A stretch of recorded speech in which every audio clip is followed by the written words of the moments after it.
இன்றைக்கி நான் உங்களுக்கு 2 விஷயங்களை சொல்லிக் கொடுக்க போகிறேன். ஒன்று என்ன அப்படின்னா, சூப்பராக இருக்கேன், அட்டகாசமாக இருக்கேன். இதுக்கு என்ன அர்த்தம்? யாராவது வந்து நம்மக்கிட்ட கேட்குறாங்க, சார் எப்படி இருக்கீங்க அப்படின்னு ஃபோனில் கேட்டாலும் சரி, நேரில் கேட்டாலும் சரி, இந்த 2ல் ஏதாவது ஒரு ஆன்சரை முதல்ல கொடுங்க. சூப்பராக இருக்குங்க அப்படின்னு சொல்லுங்கள், இல்லைனா அட்டகாசமாக இருக்குன்னு சொல்லுங்கள். சரி, இதுக்கு என்ன அர்த்தம்?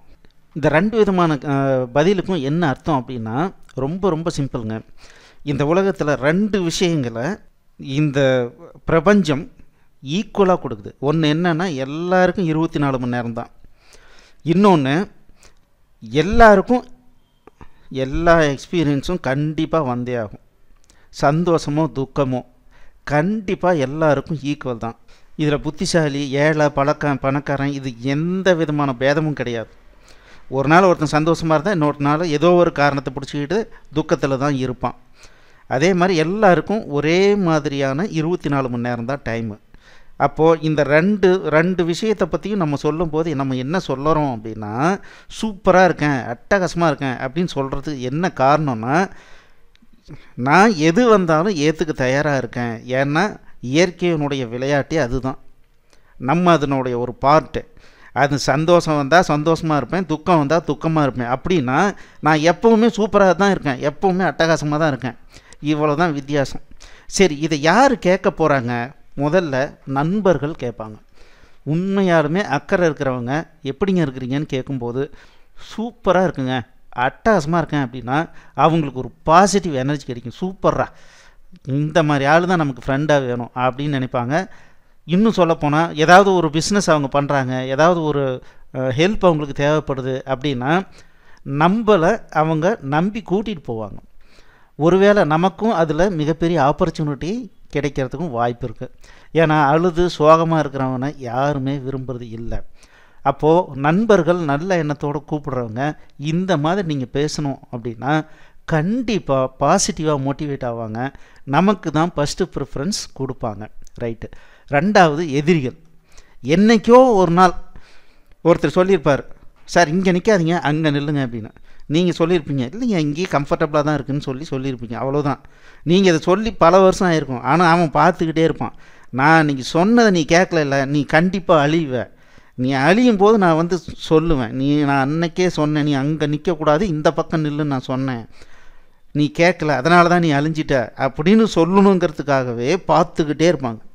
இவங்களுடைய ஒரே வேலை என்னென்னா, அவங்க சொன்னதை நம்ம கேட்கலை, அதனால் கண்டிப்பாக நம்ம அழிஞ்சிருவோன்னு சொல்லி அவங்க நம்பிக்கையோடு நம்மளை பார்த்துக்கிட்டே இருக்கிறவங்க.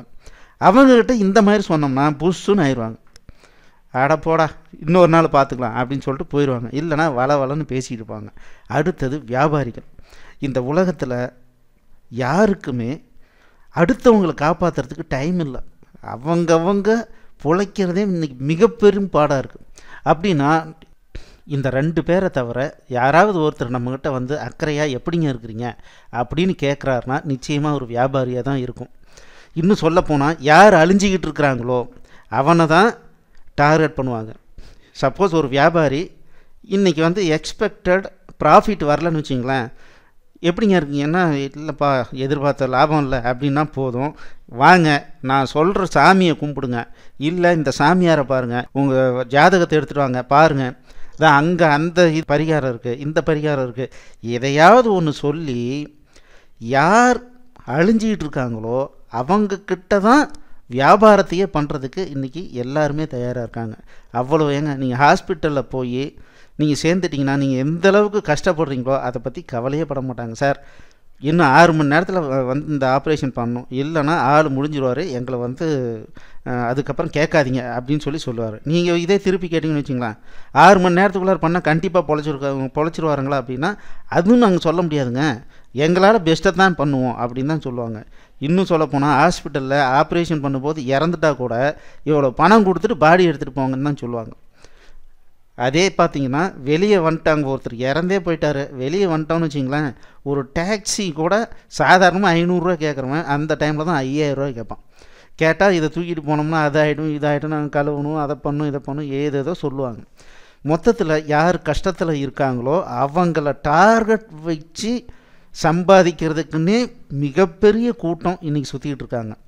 இவங்ககிட்டருந்து தப்பிக்கணுன்னா ஒரே ஒரு வார்த்தை சூப்பராக இருக்குங்க, அட்டகாசமாக இருக்கேன், அவ்வளோதான். இது கேட்டோம்னாவே இந்த வியாபாரிகளுக்கு நமக்கு வேலை இல்லை.